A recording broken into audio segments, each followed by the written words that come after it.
우리에게 또 풍성한 은혜 이 시간 허락해 주실 줄 믿습니다. 아멘. 사람들이 중요한 일 앞두고 준비를 철저히 합니다. 대학 입시 준비하는 우리 학생들 한번 생각해 보십시오. 고등학교 시절뿐만이 아니라 걔네들이 살아온 20년도 안 되는 그 평생을 그 대학 입시 준비하는데 얼마나 열심히 준비합니까? 중요한 사업 계획 앞둔 사람들 밤을 새워가며 그 모든 가능성 점검합니다. 우리 정작 준비해야 할 것이 있습니다. 우리 인생에서 정말 중요하게 준비해야 할 것이 있습니다. 오늘 성경 그거 말씀하고 있습니다. 주님의 다시 오심, 우리 인생에서 가장 중요한 사건이 될 것인데 우리가 이 사실에 대해서는 얼마나 준비하고 있는지 한번 돌아봐야 하는 것이죠. 성경에서는 반복해서 말씀합니다. 예수님께서 다시 오신다. 예수님의 재림에 대해서 그저 지나가는 그런 말로가 아니라 분명히 다시 오신다고 성경의 여러 곳에서 그렇게 말씀하면서 우리에게 경고하고 계신 것이죠. 그날은 예상하지 못한 순간이 될 것이다, 그렇게 경고합니다. 하지만 많은 사람들이 아직은 오랜 시간이 남지 않았을까, 설마 내일 오시겠어, 이런 생각을 하면서 살아가는 것이죠. 일기예보 안 보신 분들은 오늘 새벽에 나오면서 적지 않게 당황하셨을 겁니다. 눈이 3월인데요 3월 중순에 이렇게 많이 와요. 근데 이상할 것 없습니다. 3월에도 눈이 이렇게 올 수 있죠. 그죠? 이상한 일 아니죠. 주님 다시 오시면 이것보다 더 자연스러운 일이 될 것입니다. 저는 어제 뉴스 건성으로 듣고 차에 우산을 두고 새벽에 나오다 보니까 모자 하나 덮어 쓰고 옷 다 젖은 채로 그렇게 나오게 됐는데 주님 다시 오심을 우산도 안 가지고 안 챙겨 놓은 상태처럼 그렇게 준비하지 않을 수 있도록 말씀 보면서 주님 다시 오시면 우리가 어떻게 준비를 해야 할까 한번 같이 한번 고민해 볼 수 있으면 좋겠습니다. 예수님께서는 오늘 깨어있는 신앙이 어떤 것인가에 대해서 말씀하십니다. 그리고 청지기적인 삶을 살아가는 것에 대해서 또 가르쳐 주십니다. 만약에 오늘 우리의 삶이, 우리가 살아가는 오늘이 그 삶이 우리의 마지막 하루라면 우리는 어떤 모습으로 하나님 앞에 서게 될까요? 아직 우리에게 시간이 많다고 생각하면서 영적인 나태함에 그렇게 머물러 있지는 않은지, 주님 다시 오심을 기다리는 종으로 우리가 살아가고 있는데 어떻게 살아가야 할까요? 오늘 이 말씀을 통해서 주님 약속하시는 그 다시 오심, 하나님께서 분명히 약속하신 그 다시 오심을 준비하며 매일 하나님 앞에서 충성스럽게 살아가는 그러한 삶을 살기로 결단하는 그러한 은혜가 이 시간 우리 가운데 있기를 소망합니다. 예수님께서 제자들에게 말씀하셨습니다. 허리에 띠를 띠고 등불을 켜고 서 있으라, 이렇게 오늘 본문 35절에 말씀하십니다. 허리에 띠를 띠라 라는 표현은 어떤 뜻일까요? 준비되어 있으라 라는 그 뜻입니다. 예전에 유대 백성들 좀 긴 옷을 입었습니다. 그리고 그 허리띠를 띠지 않으면은 옷이 막 날려서 목욕 가운 같은 그런 옷이거든요. 허리띠 없으면은 활동하는데 너무 불편하겠죠. 일하기가 쉽지 않을 것입니다. 출애굽하는 백성들에게도 하나님께서 너희가 허리에 띠를 띠고 그렇게 준비된 모습으로 있으라, 그렇게 말씀하셨습니다. 허리에 띠를 띠라, 이 말씀이 주님의 다시 오심을 기다리는 그 성도들의 그 태도에, 영적인 태도에 대해서 또한 말씀하시는 것이다라는 것이죠. 우리가 신앙생활하면서 영적인 긴장감을 잃지 않아야 합니다. 신앙이 습관이 되어버려서 영적인 그런 긴장감을 잃어버리지 않을 수 있도록 언제든지 하나님의 부르심에 반응할 준비가 된 그런 허리에 띠를 띤 상태의 우리의 신앙이 될 수 있기를 또한 소망하는 것이죠. 또한 예수님께서는 허리에 띠를 띠고 등불을 켜고 있으라 말씀하십니다. 이건 또 무슨 의미일까요? 우리의 신앙이 항상 밝혀져 있는 그 등불처럼 우리의 신앙 또한 항상 밝게 그렇게 유지되어야 한다는 것을 말씀하시는 것일 것입니다. 성경에서 등불은 하나님의 말씀 그리고 성령의 인도하심을 의미하는 그러한 의미로 사용될 때가 많이 있습니다. 등불이 꺼지게 되면은 어둠 속에서 힘들겠죠. 적잖게 방황하게 될 것입니다. 어둠 속에서 길을 잃어버리게 되겠죠. 등불이 꺼져 있다면요. 우리의 신앙생활에 있어서 말씀이 등불입니다. 기도가 등불입니다.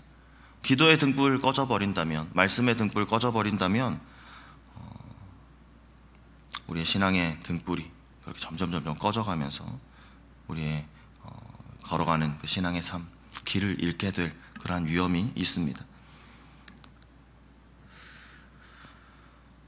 세상 속에서 살아가면서 세상의 가치관과 타협하게 되며 점점 그 빛을 잃어가게 되버릴 것입니다. 어둠 속에 서 있게 되겠죠. 그런 모습이 되지 않도록 예수님께서 우리에게 말씀하시는 것입니다. 등불을 켜고 있으라.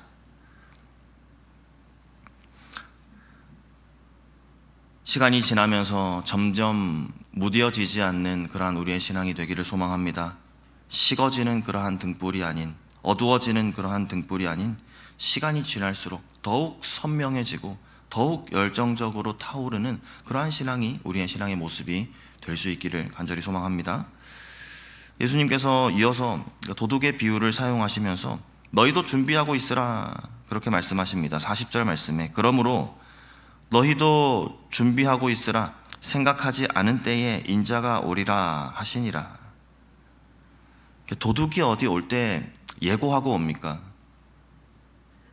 옛날 만화 중에는 그런 도둑이 있었습니다. 얘는 자신이 있는 도둑이었거든요. 예고하고 또 그 도둑을 성공적으로 맞췄는데, 도둑이 예고하고 오지 않습니다. 아무도 모르는데 정말 준비하지 못한 그때에 그렇게 오는 거죠. 근데 주님께서 이러한 비유를 들어 말씀하시는 것은 주님의 다시 오심 또한 그럴 것이다 라는 것입니다. 만약 우리가 주님의 오심을 너무 당연하게 오늘은 아니야, 내일도 아니야, 좀 멀리 언젠가는 오실 테지만은 이렇게 오늘 내일 말고 언젠가는 멀리 그렇게 생각해서 그 중요한 순간에도 우리가 영적인 잠에 빠져 있으면 안 되지 않겠습니까? 그렇기 때문에 우리가 날마다 오늘이 마지막인 것처럼요, 두려움이 아니라 기쁨으로 주님 맞을 준비를 하며 그렇게 살아가야 할 줄 믿습니다. 베드로가 이 얘기를 듣고 예수님께 여쭤봅니다. 주님, 우리에게만 제자들에게만, 저희에게만 주님 하시는 말씀이세요? 아니면은 모든 사람을 위해서 하시는 말씀이세요? 베드로의 이 질문을 받은 예수님께서 신실한 청지기가 있고 불의한 청지기가 있다 대조해 주시면서 우리 성도들이 가지고 살아가야 할 그러한 삶의 태도가 어떤 것인지를 또한 말씀해 주셨죠. 42절 말씀입니다. 주께서 이르시되 지혜가 있고 진실한 청지기가 되어 주인에게 그 집 종들을 맡아 때를 따라 양식을 나누어 줄 자가 누구냐. 집 사람들을 맡아 양식을 나눠준다라는 이 표현이 그 청지기 직분을 의미하는 겁니다. 주인의 재산을 관리하고 그 가정을 관리하는 사람이 청지기입니다. 청지기는 자신의 것을 관리하는 사람이 아니라 주인의 것을 그렇게 관리하는 사람이죠. 주인이 맡긴 것을 정직하게 관리하고 다른 사람들에게 잘 공급하는 것이 청지기의 역할이라는 것입니다. 오늘날 이런 청지기 같은 삶을 살아가는 사람들이 있습니다. 어디 있습니까? 여기 지금 다 앉아 계시죠. 우리가 청지기입니다. 내 것을 내 마음대로 관리하고 사용하는 것이 우리의 삶이 아니라 주인께서 맡겨주신 것을 주인의 마음으로 관리하고 사용하고 나누어 주고, 이 삶이 우리의 삶이라는 것입니다. 하나님 그 일을 위해서 우리를 부르셨습니다. 하나님 우리에게 삶과 시간, 재물, 은사, 직분 다 하나님께서 우리에게 맡겨주신 것이죠. 하나님 은혜로 우리에게 주신 것이죠. 이 모든 것을 우리가 우리 마음대로 사용해서는 안 됩니다. 주님을 위해서. 왜요? 주님께서 주신 거니까요. 주님 것이니까요. 충성스럽게 관리해야 하는 청지기가 우리임을 오늘 잊지 말아야 할 것입니다. 43절 이하 말씀에 주인이 이를 때에 그 종이 그렇게 하는 것을 보면 그 종은 복이 있으리로다. 내가 참으로 너희에게 이르노니 주인이 그 모든 소유를 그에게 맡기리라 말씀하십니다. 주님이 돌아왔을 때, 주인이 돌아왔을 때 신실하게 자기의 일을 감당하고 있는 그 종을 보면 어떨까요? 미소가 띄어지지 않습니까? 아무것도 걱정되지 않죠. 주인의 마음으로 주인의 것을 잘 관리하고 있는 그 종에게 이제 주인이 돌아왔습니다. 그렇게 하고 있는 종의 모습을 보고 주인이 어떻게 했을까요? 잘했다 칭찬하시겠죠. 종도 마음에 부담이 전혀 없을 겁니다. 두려움이 없을 것이죠. 왜냐하면 잘했으니까요. 그렇게 만나게 되는 종과 주인, 그 관계가 참 복된 관계입니다. 주인이 돌아왔을 때 신실하게 자기의 일을 잘 감당하고 있는 종, 큰 복을 받는다, 그렇게 주님 말씀하십니다. 또 주인의 신뢰를 더욱 얻게 되고 더 큰 역할을 감당하게 될 것입니다. 이 말씀을 통해서 우리를 한번 돌아봅니다. 나는 하나님께서 있게 하신 나의 삶의 자리에서 하나님께서 맡겨주신 내 삶의 그 많은 것들, 정말 신실한 청지기로 잘 관리하며 살아가고 있는지, 내게 주신 그 시간, 재능, 물질, 건강, 하나님 뜻대로 잘 관리하고 있는지 우리를 한번 돌아보아야 하는 것이죠. 신실한 청지기는 자기의 유익을 구하는 사람이 아닙니다. 맡은 일을 충성스럽게 감당하는 사람, 그 사람이 바로 신실한 청지기입니다. 하나님께 칭찬받는 그러한 신실한 청지기가 우리 모두가 될 수 있기를 간절히 소망합니다. 아멘. 근데 그렇지 못한 청지기도 있겠죠. 이제 예수님께서 말씀하시는 주님의 재림을 가볍게 여기는 자기 욕심을 따라 살아가는 종이, 그런 종이 어디 있을까요? 자기 것도 아닌데 주인의 것을 맡아 생활하면서 이게 가능할까 싶은 모습이 있습니다. 예수님께서 신실한 청지기와 대조되는 불충한 종의 모습을 또한 이어서 말씀하십니다. 그 종의 모습은 어땠습니까? 주인의 오심, 오늘은 아니겠지, 내일은 또 아닐 거야, 가볍게 여기고 그렇게 자기 욕심대로 살아갔습니다. 결국에 주인에게 심판받게 되죠. 45절 이하 말씀입니다. 만일 그 종이 마음에 생각하기를 주인이 더디 오리라 하여 남녀 종들을 때리며 먹고 마시고 취하게 되면, 생각하지 않은 날 알지 못하는 시각에 그 종의 주인이 이르러 엄히 때리고 신실하지 아니한 자의 받는 벌에 처하리니 말씀합니다. 이 불충한 종은 주인께서 당장 오지 않을 것이다, 당장에는 오지 않을 것이다, 그렇게 생각을 했습니다. 그리고 주인이 계시지 않는다라는 것을 핑계 삼아서 자기 원하는 대로 다 하고 살기 시작합니다. 다른 종들을 때리고 먹고 마시고 취하며 권력을 남용하는 삶, 방탕한 삶을 살아가는 것이죠. 듣기만 해도 너무 불안하지 않습니까? 얘는 뭘 믿고 이러는 걸까요? 이런 종이 정말 있을까요? 자기 것도 아닌데 주인의 것을 가지고, 주인이 어디 영원히 가버린 것도 아니고 잠시 어디 다녀오겠다 하고 맡기고 간 것을 이렇게 자기 마음대로 사용하고, 자기가 마치 그 집의 주인 된 것처럼 종들을 괴롭히고 때리고 이렇게 방탕한 삶을 살아가는 것이 이런 종이 있겠습니까 싶지만, 만약에 우리가 하나님 의식하지 않고 살아간다면요, 세상의 쾌락, 자기의 유익을 위해서 우리가 살아간다면요,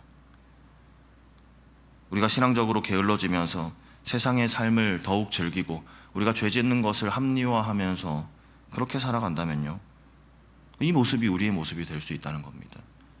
하나님께서 우리에게 주신 시간이다, 물질이다, 건강이다, 다 그렇게 고백하면서도 우리의 마음 따라서 그렇게 살아간다면, 그러한 우리의 모습이 이 말씀하시는 이 불충한 종의 모습이 될 수 있다는 것이죠. 불충한 종이 받는 그 책임에서 그렇게 살아간다면 우리 또한 자유롭지 못할 것입니다. 우리가 경계해야 할, 기억해야 할 또 분명한 진리는 주님 분명히 반드시 다시 오신다라는 것입니다. 세상의 끝이 언제인지는 알 수 없지만 그날은 반드시 옵니다. 오늘 아침에 눈 온 것보다 이상하지 않은 그 일이 곧 우리가 하나님께서 허락하신다면 그날을 우리가 경험하게 될 것이죠. 예수님께서는 그날에 있을 심판의 원칙에 대해서 말씀하십니다. 47절 이하 말씀에 주인의 뜻을 알고도 준비하지 아니하고 그 뜻대로 행하지 아니한 종은 많이 맞을 것이요, 알지 못하고 맞을 일을 행한 종은 적게 맞으리라. 책임에 따라서 그 심판의 정도도 다를 것이다, 그 말씀을 하십니다.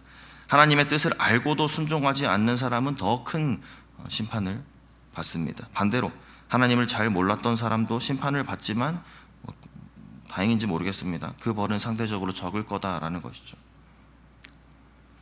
더 많은 것을 받은 사람이 더 큰 책임을 져야 한다라는 그 원리입니다. 이 말씀 들으시면서 어떤가요?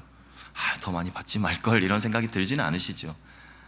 하나님께서 맡겨주실 때 또 기대감을 가지고 우리에게 맡겨주시지 않으셨겠습니까? 또한 우리가 그것을 잘 관리할 수 있도록 은혜 주실 것이기 때문에 또한 우리에게 그렇게 맡겨주신 것 아니시겠습니까? 하지만 이 원리를 들으면서 우리 참 중요한 경고로 받아야 합니다. 이 아침에 우리는 복음을 들었습니다. 우리는 하나님의 뜻을 알고 있습니다. 괜히 알았어가 아니라 이건 우리 삶의 축복입니다. 우리가 복음을 들었습니다. 아멘이죠. 감사합니다. 하나님의 뜻을 우리가 알게 되었습니다. 이보다 더 큰 복이 어디 있을까요? 그렇기 때문에 우리는요, 오늘 하루 살아갈 때 더욱더 신실해야 합니다. 영적으로 게으르지 않을 수 있도록 우리 자신을 돌봐야 합니다. 우리는 축복받은 사람들입니다. 우리 정말 하늘의 복을 받아 살아가는 사람들입니다. 예수님의 그 십자가 복음 우리가 알게 되었고요, 하나님께서 주시는 그 은혜를 얼마나 많이 받았습니까? 근데 그렇게 큰 은혜를 받은 우리에게는 책임 또한 있음을, 우리가 감당해야 할 삶 또한 우리에게 있음을 우리가 기억해야 하는 것이죠. 중요한 것은 앞으로 우리의 삶과 우리의 모습입니다. 주님 다시 오십니다. 우리 언젠가 그분 앞에 서게 됩니다. 우리가 살아있는 동안 주님 오시거나 우리가 죽어서 주님 앞에 서거나 언젠간 우리 주님 만납니다. 그날이 오기까지 우리를 점검하고 깨어있는 삶을 살아갈 수 있는 저와 우리 성도님들 다 되시기를 소망합니다. 말씀을 멀리했다면 다시 가까이 해야 합니다. 등불을 밝히어야 합니다. 꺼지지 않도록이요. 기도가 식어져 있다면 우리 다시 무릎 꿇어야 합니다. 세상의 염려, 유혹, 내 영혼의 등불을 꺼뜨리지 못하도록 잘 지켜내야 하는 것이죠. 왜냐하면 하나님께서 우리 각자에게 맡겨주신 그 일이 있기 때문입니다. 가정을 돌보는 청지기로, 직장에서 하나님의 빛을 나타내는 그러한 청지기로, 교회에서 맡은 자리에서 충성하고 섬기는 그러한 청지기로 하나님 우리를 부르셨기 때문에, 하나님 그 모습으로 우리를 세우셨기 때문에 그렇습니다. 맡겨주신 일을 잘 감당할 수 있도록 우리 하나님께서 은혜 주시는 줄 믿습니다. 아멘. 내가 받은 만큼, 내가 알고 있는 만큼 하나님 앞에서 더욱 충성스러운 삶을 살아가는 우리가 되기를, 받은 은혜에 합당한 삶을 살아가는 그러한 저와 우리 성도님들 다 되게 하시기를 간절히 소망합니다. 아멘. 함께 기도하겠습니다.